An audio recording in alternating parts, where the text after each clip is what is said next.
수명 연장과 더불어 만성 질환자가 증가하고 의료보험 혜택으로 약가에 대한 부담이 줄어들어서 그런지 과거보다 여러 종류의 약을 복용하는 사람들이 많이 늘어나고 있습니다. 이처럼 병원을 방문하여 한 번에 5가지 이상의 처방약을 타가는 사람들을 이른바 다중약물 치료자라 부릅니다.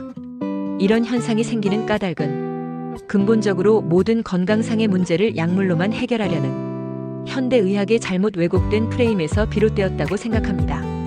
실제로 주류 의학의 의사들은 약이 없으면 아무것도 해줄 수 없는 인형에 불과합니다. 그래서 아무 약도 처방해주지 않는 의사들은 환자들로부터 실력이 없어서 문제를 해결해줄 능력이 모자라는 의사란 평가를 받곤 합니다. 이런 이유로 의사들은 환자가 증상을 호소하면 무조건 그것을 해결하기 위한 약을 처방하려는 습성을 몸에 지니게 되었습니다. 그 결과 병원을 방문하였을 때 꼭 약을 타가는 것이 루틴이 되어버린 것입니다. 더구나 주류 의학은 인체를 전체로 보지 않고 여러 부분의 조합으로 보기 때문에 각 장기 시스템마다 전문의가 있어 그들이 자기 분야의 문제를 해결하는 약들을 모두 처방하기 때문에 만성 질환자들의 경우 나중에 병원을 나설 때에는 여러 개의 처방전을 들고 나올 수밖에 없고 이들이 약국에서 약을 타면 결국 그 양이 한 바가지에 해당될 정도가 되는 것입니다. 이런 기이한 현상이 일어나는 과정에는 환자들의 책임도 크게 기여하였다고 말하지 않을 수 없습니다.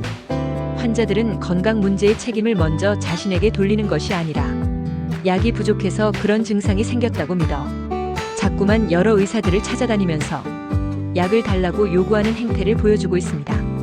그 결과 우리 사회는 의사나 환자나 모두 약을 주고받는 것으로 건강을 지킬 수 있다고 신봉하는 사이비 교리에 중독되어 있는 것입니다. 만약 약이 우리의 건강을 지켜준다고 굳게 믿는다면 그 많은 약을 먹고 있는 사람들은 약을 먹지 않는 사람들에 비해 더 건강해야 되지 않을까요? 그런데 실제로 보면 그와 반대로 약을 많이 먹으면 먹을수록 건강이 더 나빠져가는 것을 목격할 수 있습니다. 그런데도 그들은 끝까지 약에 집착하고 있습니다. 정말 안타깝습니다. 이들은 자신이 아직 건강을 되찾지 못하는 이유가 불로초나 영험한 신비의 약을 찾지 못해서라 생각하고 있습니다. 그래서 자꾸 더 많은 약에 의존하고 더 새로운 약을 찾는데 희망을 걸고 있습니다. 그렇지만 이는 처음부터 잘못된 기초 위에 세워진 프레임이라서 이상향에 해당하는 것이지 절대 실존의 세계가 아니라는 점을 알아야 합니다. 그래서 약으로는 일부 병을 지체시키는 일은 할 수 있어도 건강을 되찾는 일은 절대 할 수 없다는 점을 깨달아야 합니다. 양생의학에서는 이런 사실부터 깨닫도록 교육하고 그에 맞춰 기본으로 돌아가 건강의 초석을 다지는 일을 충실히 하도록 교육하고 있습니다. 그런데도 불구하고 양생의학을 이해하지 못해 여러 약물을 복용하고 있는 사람이라면 약물 복용량이 많고 기간이 길어질수록 다음과 같은 부작용 및 합병증을 가져올 수 있다는 점을 기억해두면서 빨리 여러 약물 복용을 중단해보길 권해드립니다. 첫째, 여러 약물을 동시에 복용하면 약물 간의 상호작용으로 인해 어지럼증, 졸음, 혼란, 저혈압 등 다양한 부작용이 발생할 수 있습니다. 이러한 부작용은 노인의 경우 낙상 위험을 크게 높여 골절이나 뇌출혈 등의 심각한 결과를 초래할 수 있습니다. 둘째, 여러 약물을 복용하면 위장관 및 간 기능이 저하되어 위산 분비가 줄어들고 위장관의 염증 발생이 증가하고 소화 흡수 기능이 전반적으로 약화되는 경향을 초래합니다. 이는 결국 영양학적으로 부족함이 증가하는 방향으로 불균형 상태가 진행되게 만듭니다.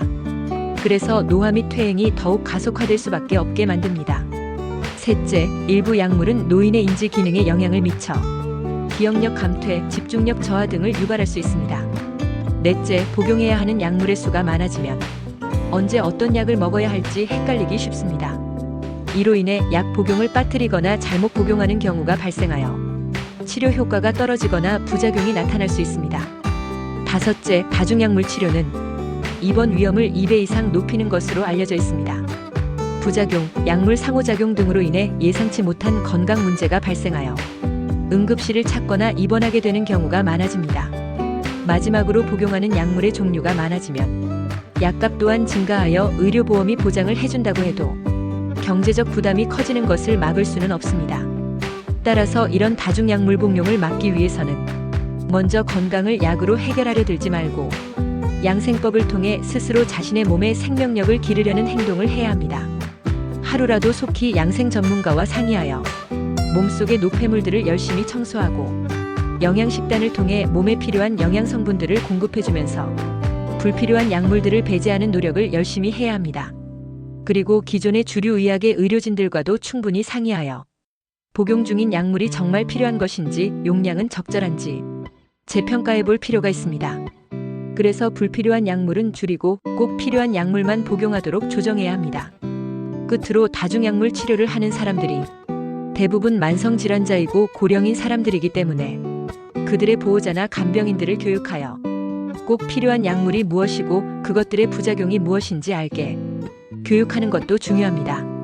그렇지 않으면 이들은 무조건 병원에서 먹으라고 했다면서 나약하고 힘없는 환자들에게 약을 먹도록 강요하는 일을 하게 만들고 이들의 행동을 정당화시켜주기 때문입니다. 그러므로 이 영상의 내용을 제대로 이해하셨으면 좋아요와 구독을 눌러주시고 이 영상이 꼭 필요하다고 생각하는 사람들과도 공유하여 주시길 부탁드립니다.